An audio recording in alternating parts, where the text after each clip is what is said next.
का हमारा टॉपिक है रेस्पिरेटरी सिस्टम। अब सिंपल बेटा होता क्या है कि हमें पता है कि हमारे लिए क्या इंपॉर्टेंट है, दैट इज ऑक्सीजन, और प्लांट्स के लिए क्या इंपॉर्टेंट है, कार्बन डाइऑक्साइड। ठीक है, इतना सबको पता है कि हम क्या इनहेल करते हैं एनवायरनमेंट में से, ऑक्सीजन को हम इनहेल करते हैं और कार्बन डाइऑक्साइड को एक्सहेल कर देते हैं। जबकि प्लांट्स क्या करते हैं, कार्बन डाइऑक्साइड को लेते हैं और ऑक्सीजन को बाहर निकाल देते हैं। अब होता क्या है कि रेस्पिरेटरी सिस्टम हमारे पास एक ऐसा सिस्टम है जो कि कई सारे ऑर्गन से मिलकर बना है, जिसका काम क्या है, ऑक्सीजन को हमारी बॉडी में लाना और कार्बन डाइऑक्साइड को हमारी बॉडी से बाहर निकाल देना। तो इससे सिंपल हम क्या कहते हैं, रेस्पिरेटरी सिस्टम कहते हैं। अब यहाँ पर हमारे पास एक टर्म आ जाती है, that is respiration. Respiration simple हमारे पास एक बायोकेमिकल प्रोसेस है जिसमें एक सिंपल कार्बोहाइड्रेट, हमने पढ़ा कि फूड के अंदर तीन चीजें इंपॉर्टेंट होती हैं, कार्बोहाइड्रेट, फैट और प्रोटीन। इसमें क्या होता है कि एक सिंपल कार्बोहाइड्रेट जैसे कि ग्लूकोज हो गया, वो ब्रेक डाउन होता है, टूटता है और रिलीज करता है एनर्जी। तो इसे क्या कहा जाता है, रेस्पिरेशन कहा जाता है। ठीक हो गया। अब यहाँ पर हमारे पास रेस्पिरेटरी सिस्टम के कुछ ऑर्गन्स आ जाते हैं कि भाई कौन कौन से स्ट्रक्चर्स इन्वॉल्व होते हैं ऑक्सीजन को बॉडी के अंदर लाने में और कार्बन डाइऑक्साइड को बॉडी से बाहर ले जाने के लिए। तो सबसे पहले आ जाता है नॉस्ट्रल्स। नॉस्ट्रल्स हमें पता है ओपनिंग्स होती हैं जिसके जरिए, नोज की ओपनिंग्स जिसके जरिए ऑक्सीजन हमारी बॉडी में एंटर होगी। देन उसके बाद नॉस्ट्रल्स के बाद आ जाएगी ऑक्सीजन फेरिंग्स में। फेरिंग्स को हम जो है थ्रोट भी कहते हैं।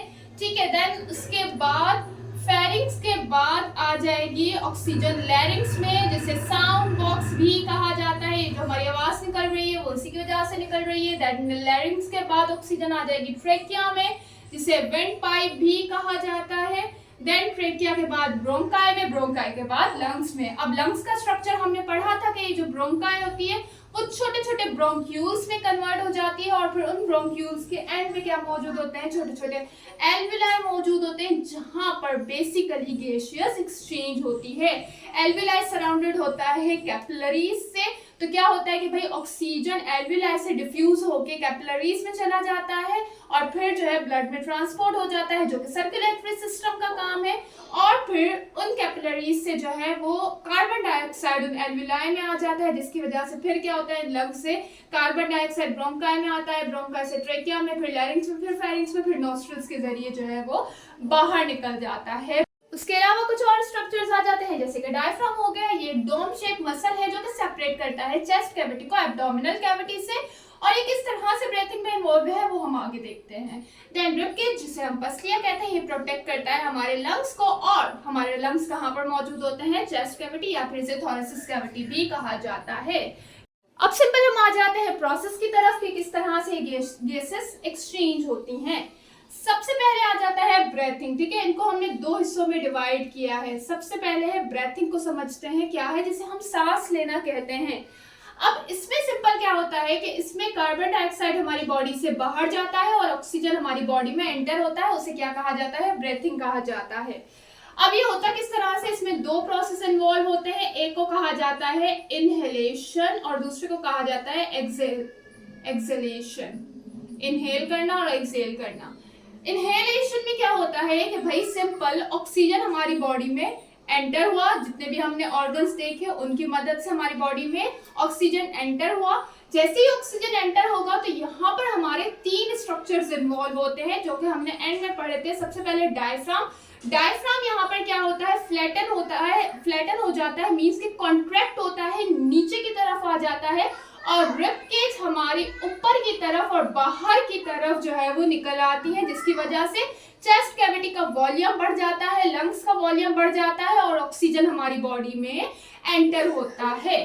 एक्सहेलेशन में क्या होता है कि जो डायफ्राम होता है वो रिलैक्स हो जाता है, ऊपर की तरफ आ जाता है और रिब केज हमारी नीचे की तरफ और अंदर की तरफ हो जाती है, जिसकी वजह से चेस्ट कैविटी का वॉल्यूम जो है वो कम हो जाता है, लंग्स कॉन्ट्रैक्ट हो जाते हैं, जिसकी वजह से क्या होता है, कार्बन डाइऑक्साइड हमारी बॉडी से बाहर निकल जाता है।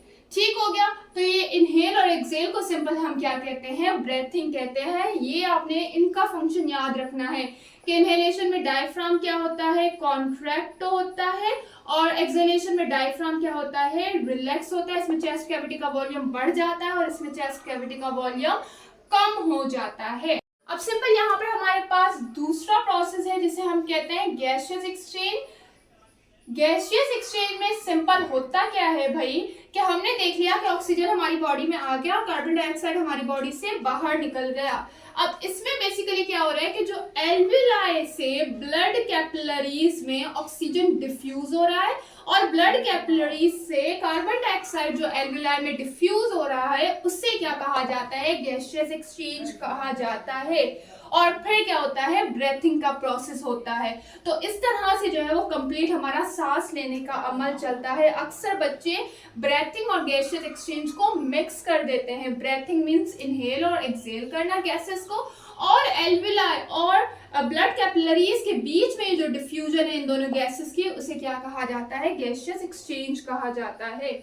अब हम देख लेते हैं रेस्पिरेटरी सिस्टम के कुछ डिसऑर्डर। जैसे कि सबसे पहले आ गया कोल्ड। कोल्ड हमारे पास अपर डिसऑर्डर है, अपर रेस्पिरेटरी ट्रैक्ट का, और इसमें जो है वो सांस लेने में प्रॉब्लम होती है। दूसरे नंबर पे आ जाता है ट्यूबरक्लोसिस। ट्यूबरक्लोसिस माइकोबैक्टीरियम ट्यूबरक्लोसिस की वजह से होता है, जिससे जो है वो लोअर रेस्पिरेटरी सिंड्रोम डिसऑर्डर कहा जाता है। इसमें बेसिकली क्या होता है कि हमें बहुत ज्यादा खांसी होती है, सांस लेने में प्रॉब्लम होती है। देन थर्ड आ जाता है एस्थमा, जो कि एक क्रॉनिक रेस्पिरेटरी डिसऑर्डर है, सीरियस डिसऑर्डर है, जिसमें जो है वो बहुत ज्यादा खांसी नहीं, जिसमें जो है वो सांस लेने में बहुत ज्यादा प्रॉब्लम होती है, और ये हेरिडिटी है, मींस कि ये पेरेंट्स से ऑफस्प्रिंग में ट्रांसफर हो सकता है। उसके अलावा खांसी हो गई, न्यूमोनिया हो गया, वो भी हमारे पास रेस्पिरेटरी डिसऑर्डर में आ जाते हैं। ठीक हो गया। तो यहाँ पर हमारा रेस्पिरेटरी सिस्टम होता है खत्म। आई होप ये लेक्चर आप लोग के लिए बेनिफिशियल रहा होगा। फिर भी कोई भी क्वेश्चन हो पूछ सकते हैं। थैंक यू, खुदा हाफिज।